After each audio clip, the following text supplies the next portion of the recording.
Listo. Sí, sí sale bien la... Sí. Un problema que no está en ninguna lámina que les quiero cotorrear de sobremesa, que de alguna manera ya comencé a tocar en la mañana, es dos cosas. Antes de seguir con el tema de la benevolencia, quiero aportar dos conocimientos muy importantes. Y uno de ellos es el cómo te puedes explicar que Mozart, con esa genialidad asombrosa para componer música desde los 5 años, yo estuve en el Palacio de Salzburgo en el 2009, y lo asombroso es conocer la historia, que Mozart subió las escaleras, siendo un chamaquito de 5 años, chaparrito, y en su camino a la parte superior del palacio, del gobernador de esa ciudad, encuentra un clavecín, un pianito de la época, y el niñito apenas alcanza, pone así sus manitas y empieza a recorrer las teclas y compone su primer sinfonieta sin haber tomado nunca una clase de música, de oído. Claro, después obviamente estudió. ¿Cómo puede ser una persona genial como Einstein misógino? ¿Cómo puede ser un genio como Mozart el peor de los mortales con su esposa y el hombre más vicioso y famoso por vicioso de su época? Porque le entraba a todo: drogas, sexo, alcohol, mujeres, lo que fuera, y las mezclaba, ¿no? Y además decía él que pues así componía mejor, ¿no? Cosa que después los psicólogos hemos concluido que no. Su opuesto es Beethoven, que fue un hombre virtuoso, un hombre bueno en muchos sentidos, pero ¿cómo puede coexistir la genialidad con la maldad? ¿Cómo se lo explica? No se estaban dando, nada más estaban interesados en la fama. No, Mozart amaba el arte. Bueno, el arte, pero no a su esposa. No, a su esposa nunca la amó, por supuesto.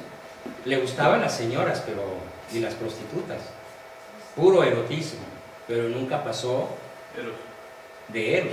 O sea, la pregunta es cómo puede relacionar el talento o una... ¿Cómo explicas que junto al talento máximo se dé el máximo de maldad y vicios? Porque hay ausencia de ciertos factores, o sea, es decir, a lo mejor cubres...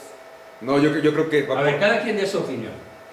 ¿Tú cómo te lo explicas? ¿Quién es? Y además, a ver, ¿quién es el presidente más inteligente de la historia de México? Carlos Salinas de Gortari, ¿sí? Que es brillantísimo, pero que es un mafioso de altos vuelos, ¿sí? Tienes a un Benito Juárez, que es el hombre más asesino en cualquier presidencia que haya tenido México. Asesino de sus propios connacionales indígenas. Y que además tenía una ley implacable. A mis amigos, misericordia. A mis enemigos, la ley ya seca. Y así se operó toda su vida. Pero así se sigue operando. ¿Perdón? Así se sigue operando. Y así se sigue operando. ¿Cómo te lo explicas tú, Paco? Pues hay, yo creo que no tienen un sentido ético, o hay un relativismo hecho a modo, ¿no? O sea, la falta de virtud o la falta de un sentido ético. Bien, es tu aportación. Becho. Una división interna. Una división interna. Bien, te acercaste más. Nacida, producida, ¿por qué? Por el combate espiritual que vivimos. ¿Y ese combate espiritual cuándo empieza? ¿De dónde viene? De la caída de los ángeles. Muy bien, muy bien. Ahora sí que les respeto. ¿La caída de los qué? De los ángeles. Pero más cercano a nosotros por Adán. el pecado original. El pecado. Ahora, voy a hablar aquí del pecado original no como teólogo, sino como psicólogo e historiador. El psicólogo entiende un término que les quiero explicar que se llama ambivalencia. ¿Qué es la ambivalencia? La ambivalencia es amar y odiar al mismo tiempo a la misma persona. ¿Sí? Ódiame por piedad, yo te lo pido, que me hace tu maldad feliz. Y bueno, cientos de miles de canciones mexicanas, ¿sí? Odio quiero más que indiferencia. Es que la diferencia. Haz conmigo lo que quieras, reina, esclava o mujer, pero déjame volver contigo. Y N más. La ambivalencia, a partir de ese conocimiento que yo adquiero desde muy joven, de lo que es ese desgarramiento interior de la ambivalencia, diseño una palabra que no existía y que ya tiene vigencia en los círculos de psicólogos profesionales, y es el concepto de amodiar. Amodiar. El ser humano no ama puramente, el ser humano no odia puramente, amodia. E infinidad de veces la mamá que adora a su hijito le quiere retorcer el pescuezo. ¡Ya cállate! ¡Déjame dormir! Y hay quien ha asesinado a sus hijos. Entonces, el amodio se manifiesta con que una pareja que se adora, están enamorados al máximo, y se pelean por quítame ahí esas pajas. Que tu mamá me miró feo, ya no te quiero volver a ver. Tu mamá no me da mi lugar, ya no quiero saber nada de ti. Y se va. Y luego regresa llorando. Perdóname. Es que no pensé en lo que te dije. Discúlpame, y él está muy digno. Estoy pensando seriamente en mandarte a mis abogados para pedirte el divorcio. Y entonces ella, en vez de decir, ay no, mi amor, vamos a pensarlo, dice, pues como quieras, adiós. Y entonces él sale corriendo detrás de ella. Y bueno, podemos construir toda una telenovela, ¿no? En donde el capítulo que sigue es impredecible. Entonces, el amodio es impredecible. No sabemos qué va a ocurrir. Y la impredecibilidad en las relaciones humanas es lo que más las fractura.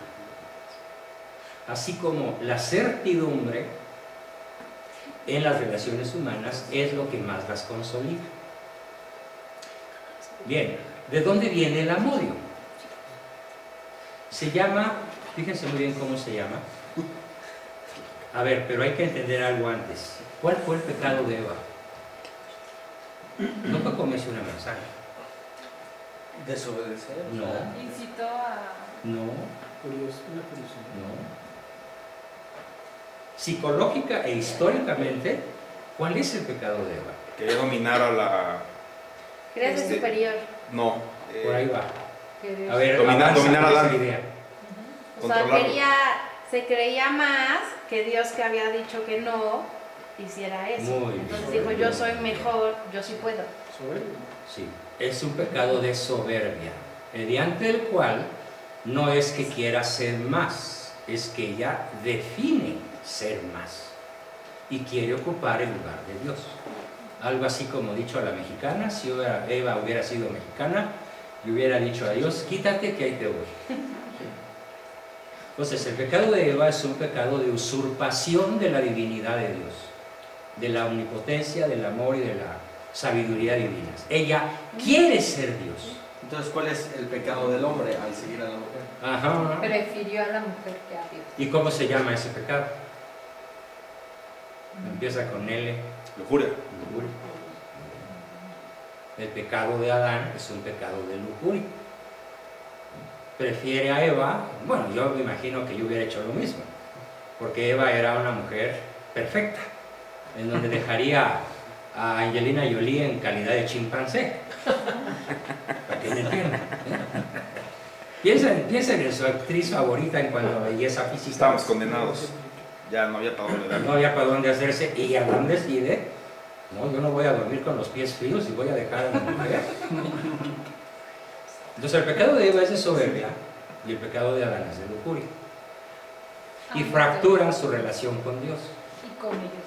Pero el problema principal no es tanto la fractura con Dios, porque inmediatamente Dios se encarga de restaurar la fractura. No pasan, bueno, para los tiempos bíblicos sabemos que 1000 años pueden ser un instante, o al revés. Inmediatamente que los ve caídos, Dios promete el Redentor,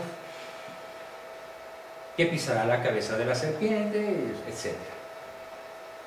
Que nacerá de la casa de David, del pueblo escogido, y que será un varón, un ser humano, Cristo. Pero hay un problema que no se resolvió. quedó en pie.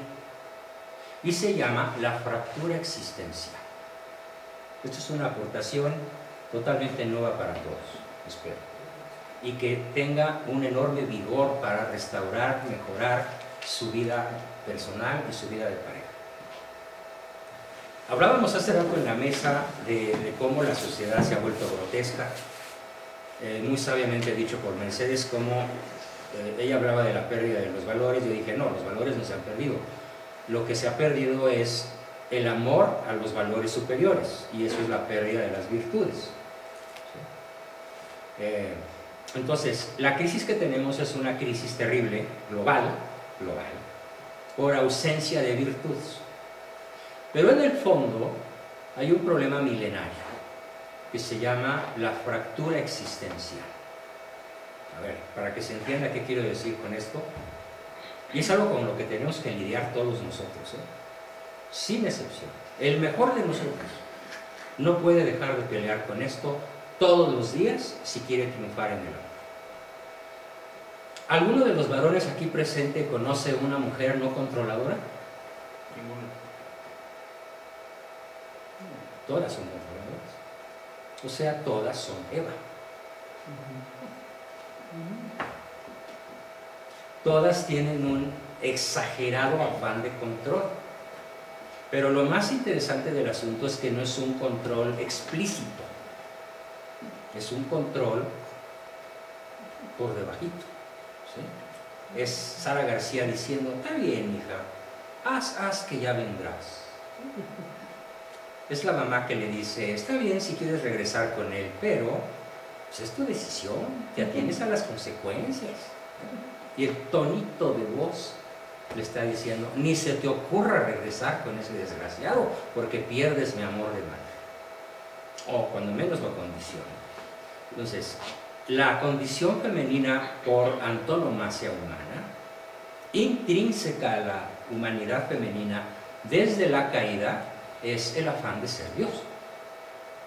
El afán de controlar al varón, de controlar la vida de todos los que se le arrimen y de los que no se le arriman también. ¿Qué clase de conflictos genera esto en el varón y en las familias o familiares del varón?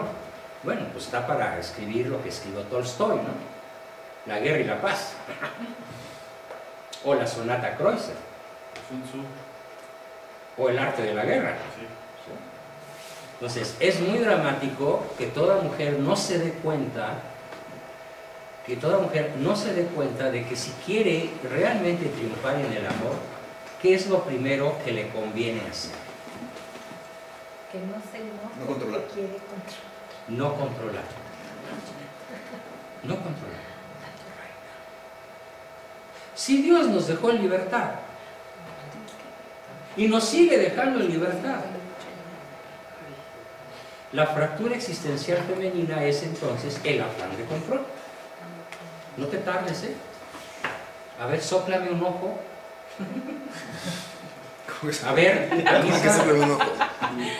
Ah, hoy me engañas con una calva, porque no encontró un pelo güero, ni rubio, ni negro, ni de ningún color. ¿De dónde vienes? A ver, cuéntame. Ay, mi amor, pues se trabaja en mi oficina. No, mi oficina es el nombre de una cantina, ¿verdad? Entonces, niñas, por favor, si quieren triunfar en el amor de benevolencia, descúbranse cuando son controladoras y abandonen el papel de Eva. Ahora, no es nada fácil, porque es una consecuencia del pecado original. Entonces podemos decir que está en cada célula femenina. Es más, me quedé corto, está en cada alma y en cada fragmento de ADN. ¿Sí? Controla todo lo que se mueva y también lo que no se mueva. Esa es la fractura existencial femenina. ¿Y cuál es la fractura existencial masculina? La calentura. ¡Bien! La calentura. No, está muy bien. Bravo, una estrellita. Muy bien. Estrellita. Sí. Lo que no compra lo deja tratado. Y a lo mejor no le pide su teléfono, ni la viola, ni la engaña a su mujer, pero le echa su buena taquiza de ojo. ¿A poco no sucede que cuando vamos por ahí en una plaza comercial, la esposa nos dice, ¿qué le ves? ¿Qué le ves? Y uno que dice, nada, mi amor, ¿a quién? ¿Qué hablas? Pero ya viste, aunque sea de reojo, qué buenas pompis, qué buena teta, qué bonito se encontonea, está vestidita a la moda, ¿a qué olerá? Ya recorriste con la cabeza 1000 actos lujuriosos, aunque hayan durado 10 segundos, y seguiste del brazo de tu esposa. No piensas divorciarte, no piensas engañarla, pero ya consentiste lo que es el pecado de Adán. Preferir Eros a Dios. Preferir la hormona a la neurona. Preferir lo tangible a lo intangible. Lo agarrable a lo venerable. Entonces la fractura existencial masculina es nuestra congénita tendencia a la calentura. ¿Cómo la controlas? ¿Cómo la dominas? Sí, con la razón. Así como nosotros controlamos. ¿Cómo lo controlas? Es el mismo drama, nada más que cada quien tiene el suyo. ¿Y qué tal cuando los dos son víctimas? Ella es controladora y él es lujurioso. ¿Qué pasa? Bueno, Pero de Hiroshima y Nagasaki no quedan cortas. ¿no? O sea, de entrada son. Más bien es cuando son muy. Cuando son muy, ya lo traen. O sea, de Ahora, entrada si empieza a crecer y se empieza a consentir, porque hay que ser muy franco en ese aspecto. Exacto. Sentir no tiene nada de malo. Digamos que la calentura no tiene nada de malo. Lo malo es consentirla, chiquitearla, saborearla.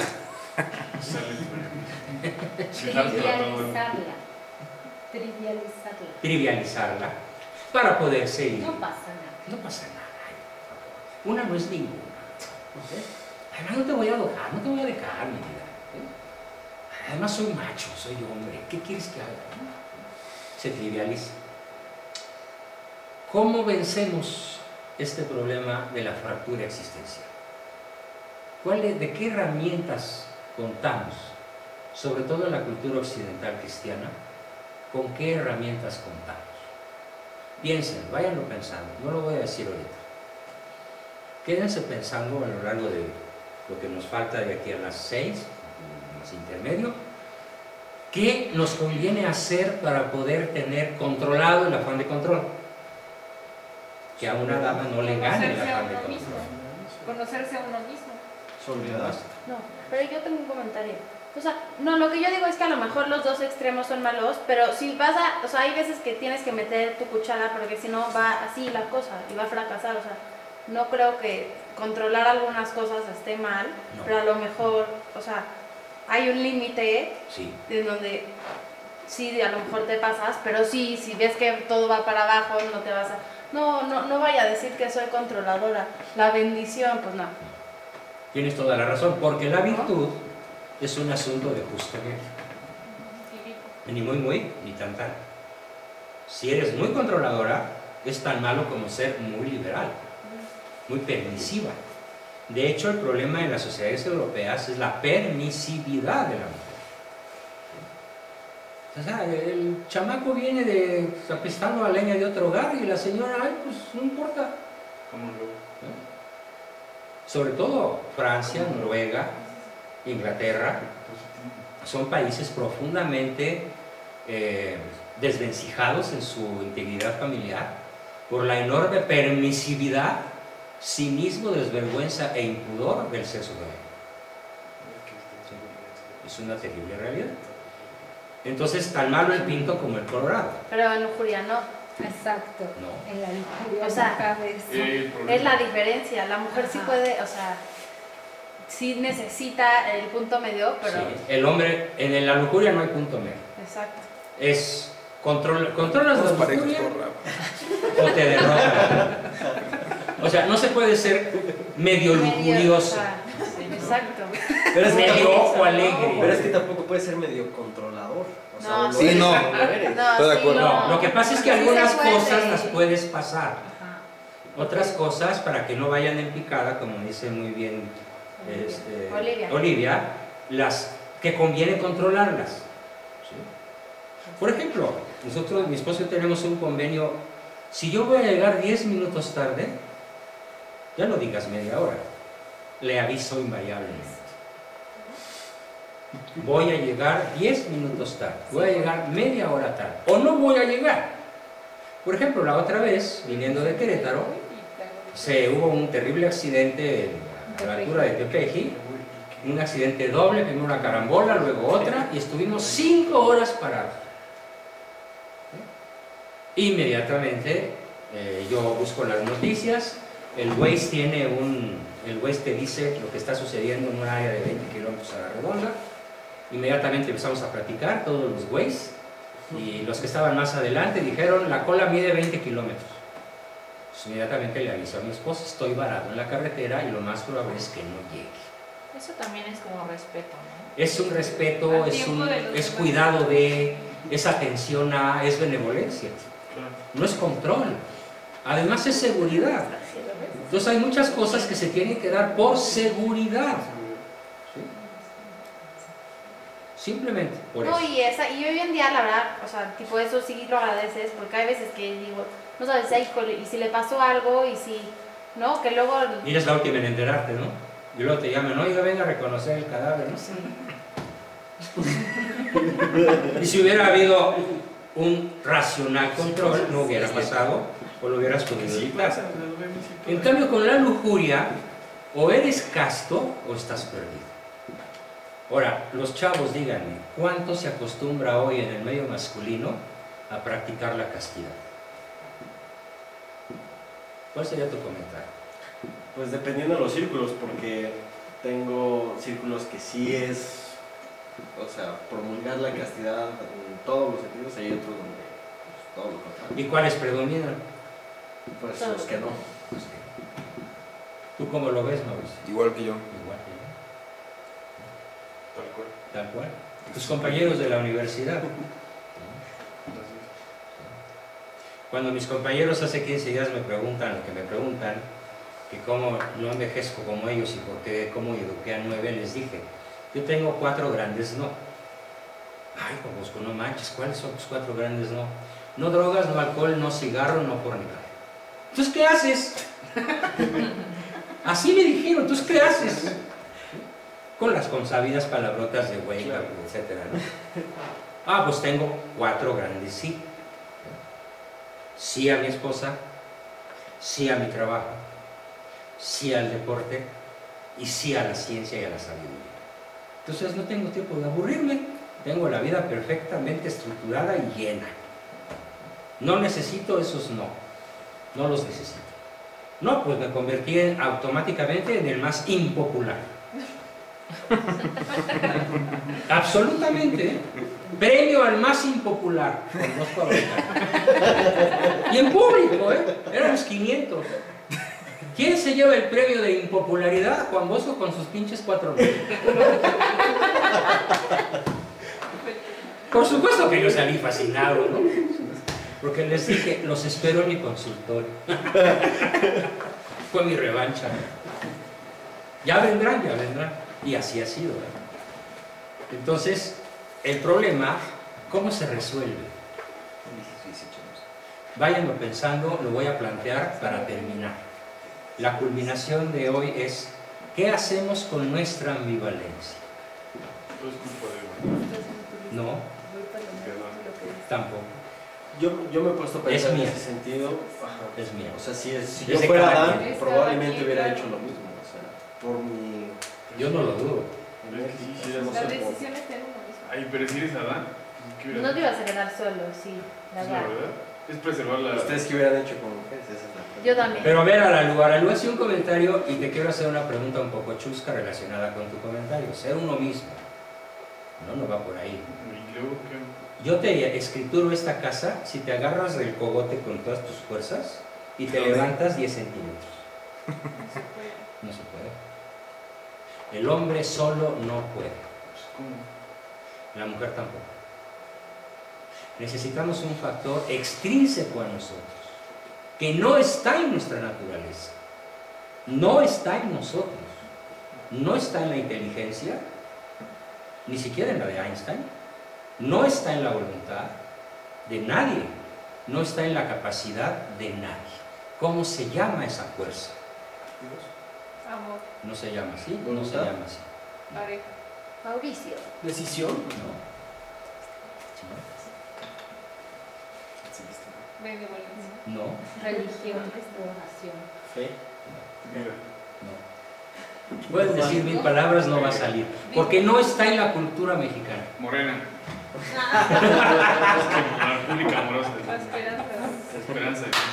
Mira, aquí estuvo, en ese lugar donde tú estás sentado, Es el estuvo, Peje. no, su enviado, ¿Ah, sí? Quíteme esa ahorita. Esa. uno de los enviados del Peje que quería que Juan Bosco fuera su asesor en la República del Amor. Le digo, a ver, empieza por definirme el amor. Y después de hacer un intento que duró media hora, le dije, sorry, no dijiste nada que se parezca al amor. Pues no puedo ser asesor de quien no sabe qué es el amor, queriendo hacer una república basada en el amor. Incluía conceptos tales como no hay necesidad de diferenciar los sexos, los niños tienen que aprender desde chiquitos que hay preferencias sexuales especiales, ¿sí? Y así siguió su discurso, ¿no? Bueno, entonces vamos a ver ahora sí benevolencia.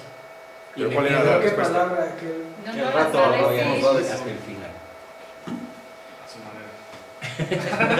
manera. No, no es a nuestra manera. No, no, sí me quedo. Vamos a ver. Interesante. Entonces, ¿qué cosa es lo que es la benevolencia? Ponemos por favor pausa y seguimos. Pausa. Está Pausa y espera, es seguimos. que estaba grabando.